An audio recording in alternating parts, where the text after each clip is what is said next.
예, 안녕하십니까. 국민의힘 소상공인 위원장 최승재 의원입니다.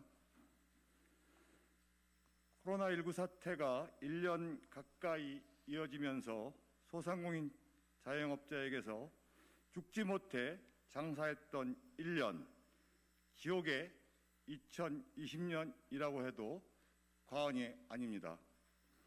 2019년 소상공인 실태조사 결과에 따르면 소상공인 10명 중 8명은 임차인이었고 서울 지역의 평균 월세는 월 165만 원입니다. 그러나 정부의 3차 재난지원금은 한 달 월세도 못 미치는 단기책에 불과할 뿐입니다. 이런 와중에 소상공인의 생존과 직결된 또 하나의 태풍이 아무런 대책 없이 몰아닥치고 있습니다. 지난 2018년에 이어 21대 총선에서도 더불어민주당과 한국노총이 합의한 근로기준법의 5인 미만 사업장 확대 적용이 국회의 문턱을 넘으려고 하고 있습니다. 지난 20대 국회에서는 소상공인연합회 회원단체들의 강력한 반발로 정책협약 철회를 이끌어낸 바 있습니다. 근로자들의 삶의 질을 높이고 근로자들의 근무 환경을 개선하는 것에 대해서 반대할 이유는 없습니다. 그러나 그 이면을 들여다보면 일거리는 사라지고 있는데 일자리만 늘리겠다는 현 정부의 모순된 노동정책과 맥을 같이 하고 있습니다. 2명이 운영하는 가게에서 1명이 연차 휴가를 쓰게 되면 가게 문을 닫아야 하는 상황에 직면하게 됩니다. 초과 근로수당, 연차, 유급 휴가 등 비용이 수반되는 규제가 영세 소상공인에게 적용될 경우 인건비 부담은 폭발적으로 늘어날 것입니다. 2019년 소상공인 영업이익은 3,300만 원으로 근로소득자 평균 연봉인 3,647만 원 기준에도 못 미치는 수치입니다. 금년에는 코로나19 사태로 그 격차는 훨씬 벌어진 상태입니다.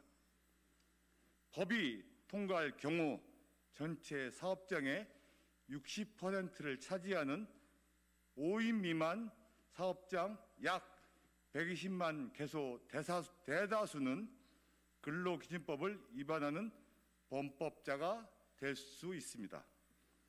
대기업과 동일한 잣대를 적용하면 버텨낼 영세 자영업자가 누가 있겠습니까? 직원을 내보낼 수밖에 없는 소상공인 자영업자가 급격히 늘어나 일자리는 크게 감소할 것입니다. 급격한 최저임금 인상으로 영세 중소기업 근로자들에게 저녁을 굶는 삶을 초래했듯이 5인 미만 근로기준법 전면 적용도 고용 절벽과 폐업이라는 부작용에 몸살을 앓게 될 것입니다. 이 법의 적용 대상의 확대에 앞서 사용자와 근로자에게 미치는 경제적, 사회적 파급 효과에 대한 분석이나 예측이 선행되어야 할 것입니다. 더불어민주당은 압도적인 의석수를 내세워 법안을 강행 처리해서는 안 됩니다. 무엇보다 근로기준법을 준수하는 데 필요한 지원이 선행되어야 할 것입니다.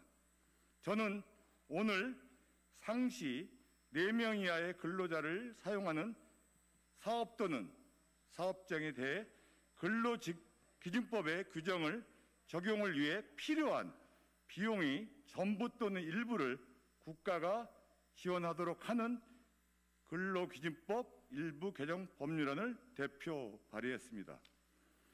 모든 근로자의 삶의 질 향상을 원한다면 지불 능력이 없는 소상공인 자영업자에게 책임을 일방적으로 전가해서는 안 됩니다. 사회보장제도와 같이 국가의 책임하에 5인 미만 근로기준법 적용 논의가 검토되어야 함을 재차 강조합니다.